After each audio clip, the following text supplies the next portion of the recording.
Cédric, du coup, tu as pris la parole, tu la conserves, tu vas nous parler de Mirai. Oui, Alors, on va faire la critique. Alors oui, tu moi, fais le malin. non, je suis pas le malin. Je suis en train de voir ce que je pouvais mettre comme lien avec Johnny Hallyday, mais je ne le ferai pas. Non, je précise juste avant cette critique aux auditeurs, aux auditrices qui écouteraient que j'ai écrit cette critique hier soir, embrumé dans le café, dans le travail, non-stop depuis quelques jours. Donc, si je suis incohérent ou si vous n'êtes pas d'accord avec mon avis, c'est la même. Le chat est là pour ça. Et voilà. Et puis je m'excuse déjà d'avance. Branle-bas de combat pour le jeune Kun, 4 ans, dont la vie se retrouve bouleversée du jour au lendemain avec l'arrivée de sa petite sœur Milai. Fini l'amour et l'attention sans partage de papa et maman, Kun doit devenir un grand frère. Et ce dernier, malheureusement, n'en a pas très envie. Mais c'était sans compter sur l'intervention magique de l'arbre familial planté en plein milieu de la maison qui va faire apparaître devant le garçon plusieurs protagonistes qui vont ainsi l'aider à voir les choses sous un nouvel angle. Mirai ma petite sœur ou Mirai no Mirai au Japon est le 8e film de Mamoru Hosoda et le 5e au sein du studio Shizu. On retrouve une nouvelle fois plusieurs des thèmes chers au réalisateur tels que la famille, le voyage et la quête intérieure de ses protagonistes. Alors on dit effectivement qu'on retrouve l'aura de ses précédents films, mais pas mal de gens disent qu'il n'est pas à la hauteur. Comment ça ? Qu'est-ce qui se passe ? Alors, oui et non, c'est un peu compliqué. On peut effectivement voir ce nouveau film comme une forme de régression dans sa carrière. Après des métrages de plus en plus virtuoses visuellement et à la narration de plus en plus soignée, je pense que ça va être dur pour une grande partie de ses fans de voir un film en apparence, je précise bien entre guillemets en apparence, plus simple dans le fond comme dans la forme. Je pense justement que beaucoup de gens se méprennent sur, selon moi, ce que le film est et la façon dont il devrait être perçu. Attention, c'est vraiment que mon avis pour le coup. Les films de Mamoru Hosoda ont souvent un double dialogue car il parle généralement d'expériences que ce dernier a vécues et qu'il a besoin de mettre en scène dans un but probablement, là je suis pas son psychologue, cathartique. Or ici, pour la première fois depuis la création du studio Shizu, le film n'a pas pour but de parler de lui, mais d'un tiers, plus précisément son fils. C'est une toute nouvelle façon d'aborder l'œuvre de cet homme, que ce soit pour le spectateur comme pour lui-même selon moi. On a donc un film effectivement plus décousu qu'à l'accoutumée, fait de plusieurs scénettes qui semblent suivre le même chemin, plutôt cousu de fil blanc lui aussi. Mais le but final n'a pas de donner forcément une fresque grandiose remplie d'action. Il est plus proche d'un vrai rite initiatique, où le protagoniste va devoir remettre en question ses idées préconçues afin de pouvoir aborder son futur sous un regard neuf, et qu'il n'ait plus aucune œillère. Et si vous pensez que ça semble exagéré tout ce que je vous dis là, tout simplement pour décrire la simple histoire d'un enfant de 4 ans, il se peut que le film tente de vous proposer de suivre exactement le même chemin de réflexion que le petit Kun.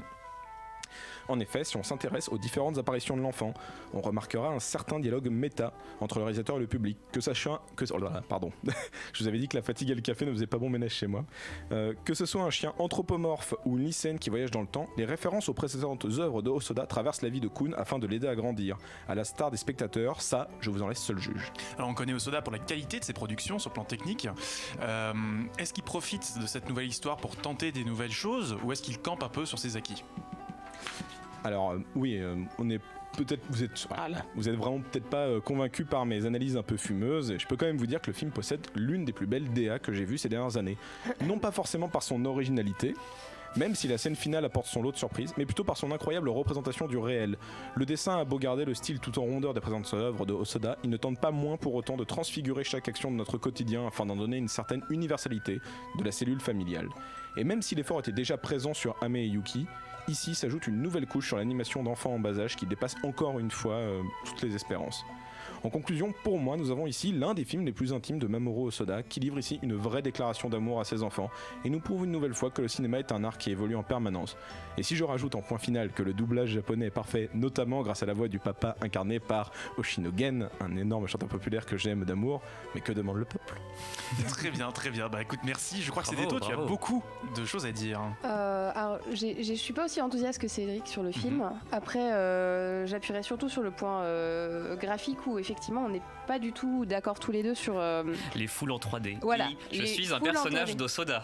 On a effectivement ma perception de la 3D dans ces films est un peu et un peu remplie de déception, surtout quand j'ai voulu re-regarder Summer Wars hier, qui était un des films que j'avais le plus que j'avais pas vu depuis longtemps, et l'animation est vraiment full 2D et je l'ai trouvé vraiment excellente ici, mais je trouve plus ça, plus il essaye de glisser de la 3D et c'est pas toujours pour le meilleur. Et en l'occurrence dans ce film là j'ai un peu de mal, j'avoue.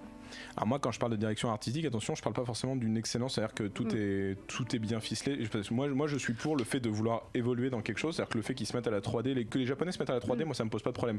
Je trouve qu'il y a des 3D moins bien réussis que dans d'autres films. Celle-là me dérange pas parce qu'il y a quand même un vrai parti pris, je te disais. Oui, il y a un parti pris. J'ai pas envie de spoiler la scène de fin, mais visuellement, il y a des choses un peu qui font un effet papier mâché, il y a des trucs comme ça qui sont pas mal et qui essayent de transfigurer certains cauchemars d'enfants que je trouve vraiment intéressants. Moi, je sais que j'ai eu très peur à certaines visions que je ne révélerai pas. Voilà. Oui, effectivement, la scène de la gare est assez. Ah, donc toi, non, je rien. Mais temps mort. Ça veut rien dire. Non, voilà. mais. Spoiler alert, le château de Bowser, oh là là. Le point de d'animation que tu as dit, effectivement, sur l'émission des enfants, là-dessus, effectivement, Osoda, on voit qu'il y met du soin et c'est super. Benjamin. Il y a tout un bail presque Spielbergien un peu dans Mirai, dans le sens où il y a... Alors ouais, effectivement, il a beaucoup déçu pour l'instant. Je sais pas pourquoi il est mal reçu. Sur Metacritic, c'est le mieux noté. Bon, c'est américain, c'est une autre dimension. Il y a vraiment un souci de la hauteur et de la gestion de l'espace dans Mirai, notamment dans une scène d'importance qui est vue à hauteur d'enfant, donc où peut-être les dimensions sont exagérées. Je ne sais pas. Cette scène est dantesque. Et surtout, un autre décor qui vraiment me frappe, c'est cette maison de Yokohama qui est incroyable, qui est tout en verticalité sur plusieurs étages. C'est l'un des plus beaux trucs que j'ai jamais vu dans un film d'animation. Le papa est architecte en fait, il faut le dire, qui a un rôle un peu mineur, mais bon, c'est son papa, et comme il avait expliqué à Annecy, il voulait dépeindre le rôle du papa un peu pourri qui n'est bon que devant les copines de la maman, donc il a bien réussi à retranscrire ça. Mais vraiment, je voulais parler de quand même effectivement cette simplicité, oui, mais quand même un souci du détail dans la perspective. C'est un peu la thématique de ce film. C'est vraiment les perspectives déformées. C'est exactement ce que je te disais. Il ne faut pas oublier ça. Je suis un peu redondant. Non, mais tu as raison, parce que peut-être je me suis mal exprimé, mais je pense que le film est faussement simple. Et je pense que c'est ce qui a posé problème à ce niveau-là, c'est que tu l'as dit, ça se passe globalement dans une maison. Et les gens sont habitués à ce que ce soit des fresques épiques chez Osoda, des personnages qui voyagent à travers les dimensions, le côté temps, un peu binaire du film. Et même dans un film comme Summer Wars, où globalement l'histoire se passe dans une maison, ils vont dans Internet et ils se baladent dans le monde virtuel avec des avatars. Mais on ne peut pas être grandiose 5 fois de suite, il faut comprendre ça aussi. Pour moi, c'est grandiose, mais d'une autre manière. En fait, c'est juste qu'il traite un nouvel aspect de son œuvre et de ce qu'il a envie de raconter. C'est tout à fait vrai. J'avais une dernière question, je suis désolé de vous interrompre, c'est l'heure tourne. J'avais une question sur le chat quand même assez intéressante. C'est Christine and the Quiff qui posait la question. Est-ce que ça ne vous a pas gêné que le petit garçon ait une voix de femme adulte ? C'est quand on est habitué aux animés, malheureusement, on est très biaisé, mais c'est souvent le cas, voire même jusqu'à l'adolescence, si c'est avec une voix un peu légère. La voix de Sangoku en France, elle a 55 balais, ça pose de problème à personne. C'est la voix de Oui Oui aussi, ça ne pose de problème à personne. Non, gêné, aucunement, quoi. Je vois pas pourquoi on raisonnerait comme ça.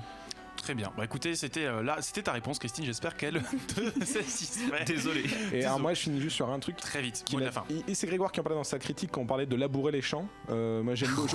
Il parlait il voulait pas que je la garde cette image. Non, je la trouve jolie, mais je trouve que justement, moi, c'est ce qui fait la beauté de quelqu'un. C'est un champ. Tu le laboures tous les ans et tous les ans, t'as une nouvelle récolte. Donc c'est pas parce que tu laboures le même champ que t'auras forcément les mêmes pommes de terre ou les mêmes légumes. T'auras toujours des formes et des variétés différentes. Donc pour moi, il y a pas de problème à ce qu'on utilise les mêmes thèmes, que ça soit des Mamoru Osoda ou des Koreeda, parce qu'ils le font bien et qu'ils se réinventent tout le temps. On parlera du champ de pommes de terre des enfants. Jeux vidéo, BD, manga, séries et cinéma de genre. L'actu Pop & Geek, c'est dans Hyperlink, votre cocktail de bulles et de pixels, avec Karel et son équipe, tous les dimanches à 16h, en direct sur VL.